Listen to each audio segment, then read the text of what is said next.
ہمارے معاشرے میں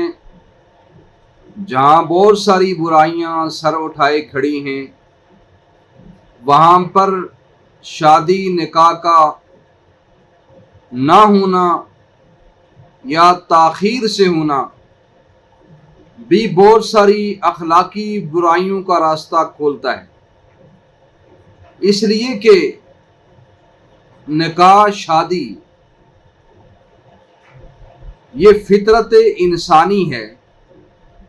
اور یہ نسل انسانی کی بقا کا ذریعہ ہے، اور خواہشات کو جائز طریقے سے پورا کرنے کا نام نکاح ہے۔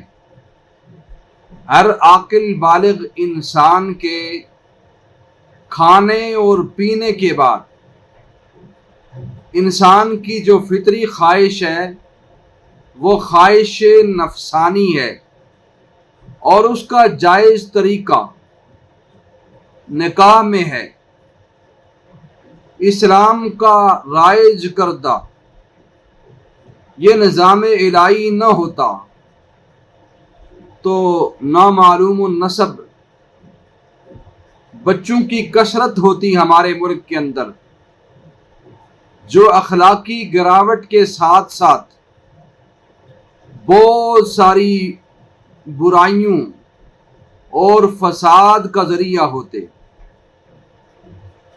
اس کے برخلاف شادی سے پیدا ہونے والے بچے والدین کے لیے سکون اور راحت کا ذریعہ ہے، اور بڑے ہو کر وہ والدین کے معاون بنتے ہیں اور معاشرے کا ایک نظام ترتیب پاتا ہے، زندگی کا ایک سسٹم چلتا ہے۔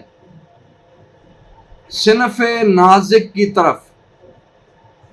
جو انسان کا طبی میلان ہوتا ہے،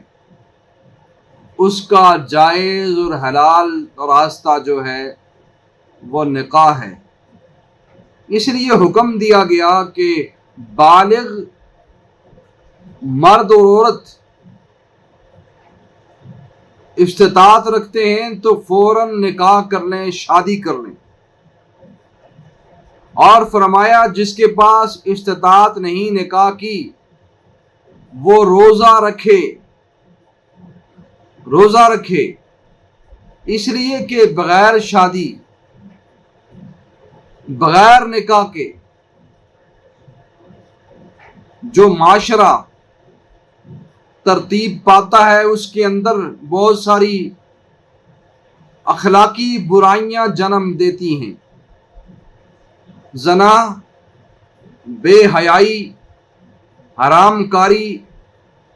اور ان ساری برائیوں کا توڑ نکاح میں ہے، اور نکاح الفت محبت کا ذریعہ ہے۔ میاں بیوی کے درمیان ایک پیار و محبت کا رشتہ بنتا ہے، اور میاں اور بیوی جب ملتے ہیں بیٹھتے ہیں بہت ساری پریشانیاں ان کی دور ہو جاتی ہیں۔ ایک سسٹم اللہ نے بنایا ہے، عورت گھر کے کام کاج دیکھتی ہے، بچوں کی دیکھ بھال کرتی ہے اور بچوں کی تربیت کرتی ہے، خاوند کی ذمہ داری لگائی باہر کی امور کو دیکھے، ان کے لیے کما کر لائے تاکہ وہ بچے کھائیں اور ان کی اچھی تربیت ہو، اچھی تعلیم ہو، اور ایک اچھا معاشرہ جو ہے وہ اچھا معاشرہ ترتیب دیا جائے۔ اس لیے ہمیں معاشرے کے اندر، علاقے کے اندر، محلوں کے اندر، ہر جگہ پر نکاح کو پروموٹ کرنا چاہیے، شادی کی ترغیب چلانی چاہیے۔ بغیر نکاح کے جو مرد اور عورتیں ہیں ان کے نکاح کے لیے کوشش کرنا بھی اس دور کا سب سے بڑا ثواب ہے۔